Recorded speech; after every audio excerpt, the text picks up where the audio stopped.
வீடியோக்குள்ள போறதுக்கு முன்னாடி சேனலை சப்ஸ்கிரைப் பண்ணுங்க. மறக்காம பக்கத்துல இருக்கிற பெல் பட்டனை பிரஸ் பண்ணுங்க. வாங்க வீடியோக்குள்ள போகலாம்.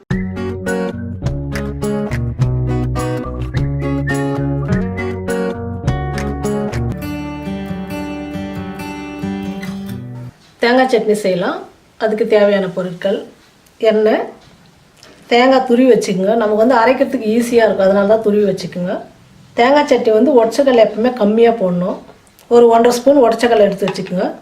பச்சை மிளகாய் 3, முந்திரி ஒரு 3. முந்திரி இருந்தால் வீட்டில் போடுங்க, இல்லைன்னா விட்டுடுங்க. முந்திரி எதுக்கு போடுறோன்னா கொஞ்சம் டேஸ்ட் கூடுதலாக கிடைக்கும் தேங்காய் சட்னியில். கருவேப்பிலை கொஞ்சம், கடுகு, உப்பு. இப்போ நம்ம சட்னியை அரைச்சிக்கலாம். நம்ம தேங்காய் சட்னி அரைக்கிறதுக்கு மிக்ஸி கப்பில் போட்டுக்கலாம். தேங்காய், உடச்சக்கடலை, பச்சை மிளகாய், முந்திரி, கொஞ்சம் உப்பு போட்டுக்கலாம். இப்போ நம்ம சட்னி அரைச்சிக்கலாம். சட்னி இந்த மாதிரி அரைச்சி எடுத்துக்கோங்க. இப்போ நம்ம தாளிச்சிக்கலாம். எண்ணெய் விட்டுக்கலாம். சட்னிக்கெலாம் எப்போவுமே எண்ணெய் கம்மியாக விடணும். கடுகு போட்டுக்கலாம். கருவேப்பிலை நம்ம தாளிச்சது சட்னியில் போட்டுக்கலாம்.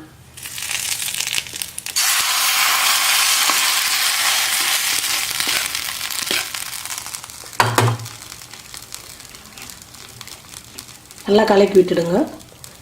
தேங்காய் சட்னி ரெடி ஆயிடுச்சு. செஞ்சு பார்த்துட்டு கமெண்ட் பண்ணுங்கள். நன்றி.